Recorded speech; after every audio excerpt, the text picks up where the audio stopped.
Hi, mystery writers.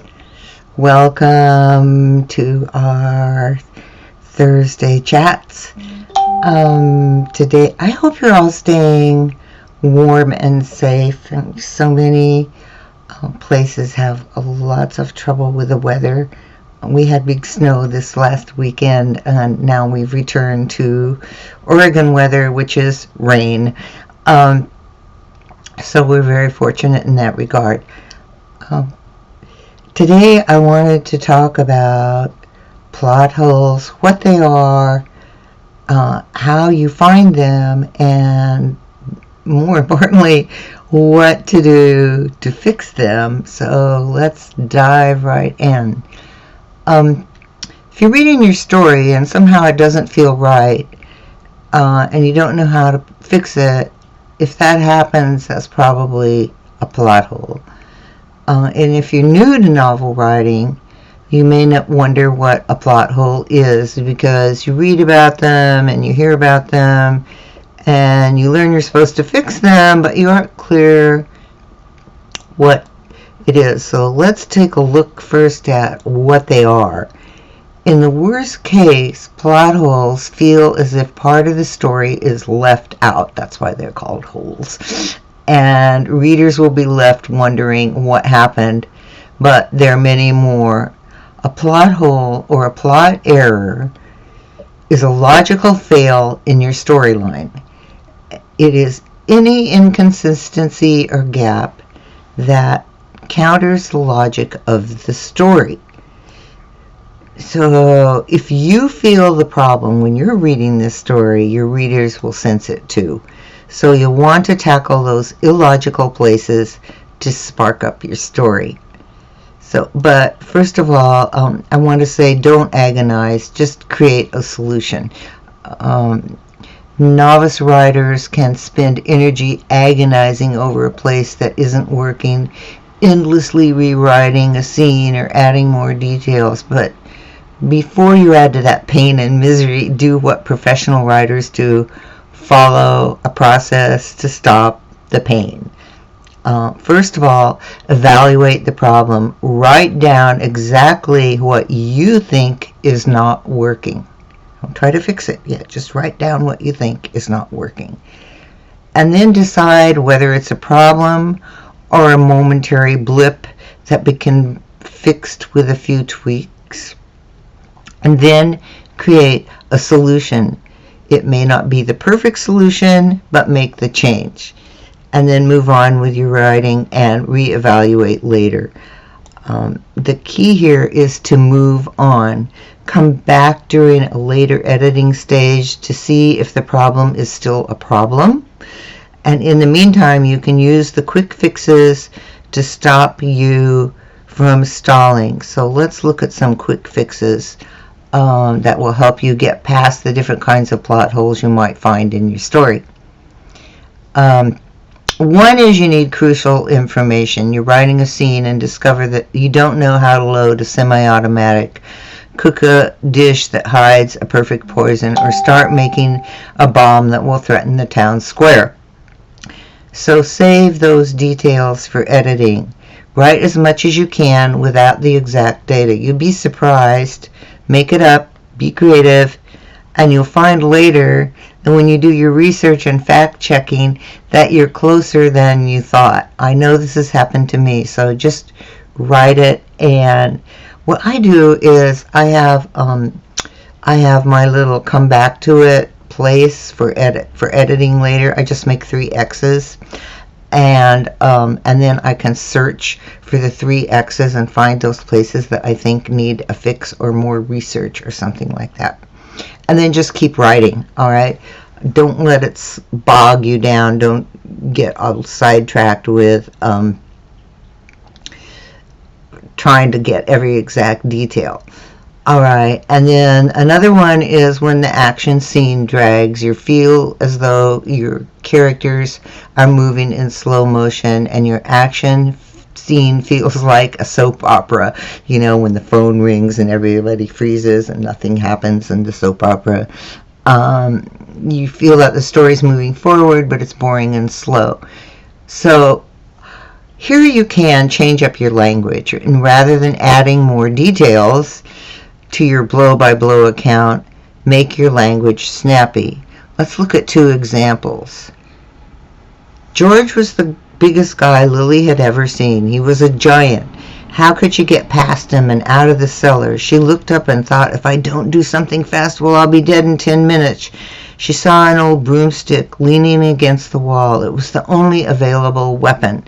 She swung it as the big man reached for her. A wave of satisfaction surged through her as she turned to her teammates.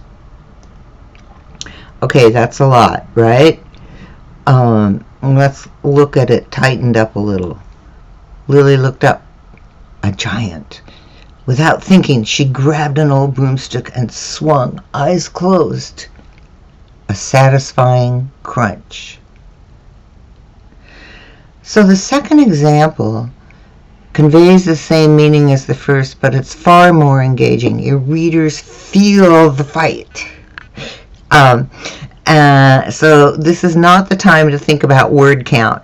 So make that action swift, and your readers will feel the sequence. And of course, you won't write the entire story this way, but in your action scenes, just add juice to that sagging action scene by tightening it up and really focusing on that action and then this action. So in this example, Lily looked up. A giant. That's what she saw. And without thinking, she grabbed it. You don't have to go through long explanations. And don't forget, in fight scenes, that people aren't thinking, they are acting. So you don't need any kind of, George thought that blah, blah, blah. It's what George does and what the other person does in a fight scene. Okay, and then let's look at flat characters. Maybe you've based your hero's sidekick on your college roommate, but now that sidekick is, well, not adding to the story. Forget the old roommate and stop trying to be literal. This can happen especially with new writers. You know someone who's just like your character, and you're making it very literal. So add something weird. Give him an obsession.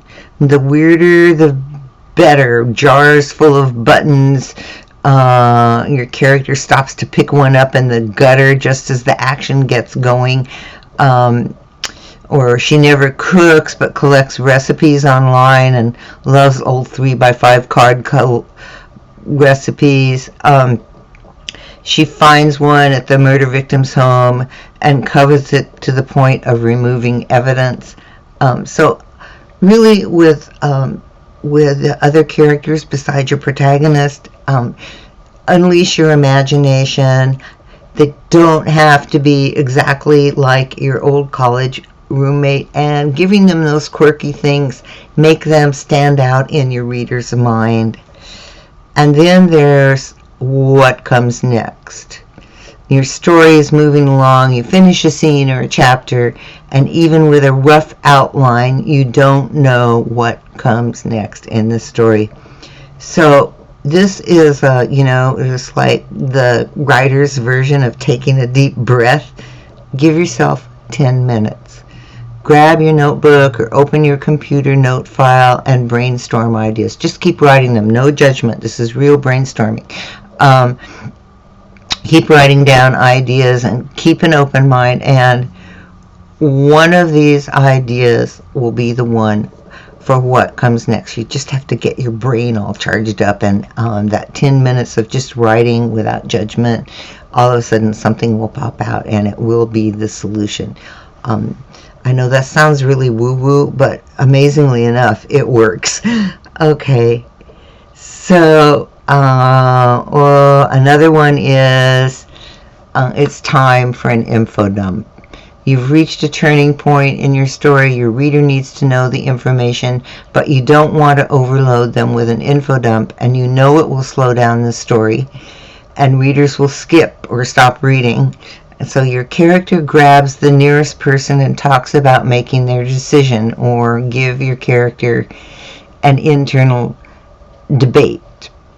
I should tell him up front, but he doesn't deserve to know my feelings. Shouldn't I let Monica tell him? No, she doesn't understand it. She'll take his side. Why should I tell him anyway? Isn't that what the police should do? Damn the police. They don't know he was with me when the money was stolen. If he isn't guilty, then it's up to me to help him. It doesn't matter that he was cruel that night. Well, you get the idea. Your readers will appreciate that you left out a long narrative passage describing the whole thing that happened. Just put it in your character's head. Then there's the missing scene bridge. And so here you have to forget what your high school teacher is saying. You need transitions. All right? You don't have to tell everything. Pick up a popular novel. You'll see that stories move from one scene or chapter without long exposition. If the next sequence moves forward in time, add a quick time notation later in the afternoon, the next morning, that night. If you tell the next chapter from another point of view, jump right in. Your story will move faster. Readers can make inferences and make connections. So show your reader some respect and respect their intelligence, and just keep going with that scene without, you don't have to do a long explanation of how you got from the last scene to the next scene. Okay, and now you need to end the story. So far your story's been full of excitement, suspense, action, tension, and now you've come to the conclusion and feel that trying to wrap everything up, all those loose ends, feels formulaic and boring. The story was exciting, and now the ending has no oomph. So you don't need to save every storyline conclusion until the end.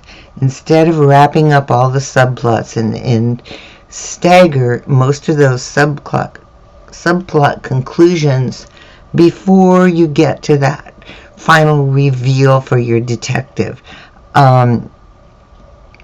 For example, if the sidekick falls in and out of love, they do it before your protagonist has that final climatic scene, and that way your main story carries the impact of the final scenes, and you'll invigorate your conclusion as you focus on the hero's success or failure. All right.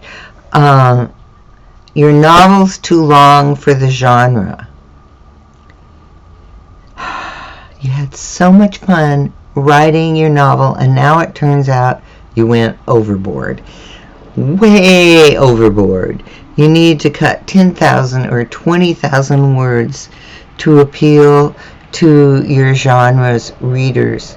So before you agonize over which scenes to cut or which to leave in, try this writing trick. Cut one word from each sentence. Okay, this is scary because you'll find you can cut one word from each sentence. But don't worry about overwriting. Just keep cutting those words. So that way you preserve the integrity of the story, but lessen the word count, if that makes sense. Give it a try. It really helps. Okay, another thing that happens with plot holes is implausible character actions. You know your character, your reader knows your character, and somehow when you're writing, your character acts out of character. Plot holes are about logic fails, and this is a plot hole. When a character acts strangely, it is often based on a lack of believable causation. The character may have a motive for an action, but the motive isn't strong enough to make the action believable. So, or your story fails to explain the character's motive. It seems to come from out in left field, making it seem like there's no cause for the action. And usually you can fix this with a sentence about the motivation. It really doesn't take a big long explanation. So you may sense the character is evolving, but the story lacks the proof of the evolution. Usually this is because you fail to show the character's inner motivations in a reaction scene. You may not need to cut the out-of-character action, but you need to dig deeper to clarify those motivations and then let the reader know what those motivations are. And then there's the hole, the plot hole. It can happen. Your story goes off track. A secondary character starts to take over, or your protagonist loses sight of the story goal. Now you need to really beef up your storyline. A strong storyline gives your main characters things to do. It won't be so easy for another character to derail the story. So go back to your character development and work on your main characters. Give them strong goals that will drive them through the story. And once again, examine their deep motivations. For example, not just to catch the killer in the mystery, but how catching the killer fits with your hero's values and life goals. Okay, well, alright, that was a lot. The story logic is all yours. You're the writer, okay? So once you've identified the plot holes and considered ways to fix them, rewrite the sections that need change to make the story coherent. Only you know the logic of your story. You're the creator. But because a novel is long, it's hard to spot the inconsistencies while you're writing. So when you put aside your story for a few days or even a couple of weeks and then read to edit, it's much easier to spot those inconsistencies. Because you're now reading with more of the eye of the reader. And as you read your novel, read as a reader. Read as if, okay, you got this book and now you're going to read the story. It's a mind trick to the approach of finding those plot holes. So you approach the story as if you know nothing. That's why that time break is so important. You just put your manuscript aside for a while and then come back to it with totally fresh reader eyes. You'll discover any remaining places where the story may not make sense, and now you have the tools to fix them. Okay, that was really long, but plot holes are important for your readers to follow the logic of your story, and if you are looking for them up front, it's a lot easier to fix them. I hope that helps. If you'd like to share with members of the group anytime there was a plot hole and how you fixed it, how you discovered it, what you did, I think that would be really helpful, because we all have those moments where the story just doesn't feel like you want it to feel. Who is calling me? Excuse me. That's it. Share your plot hole experiences. I hope this helps. It's as long as you know what they are and you have some ways to fix them, you can make them go away, and that's the whole point. So thank you for being in the group and share your experience.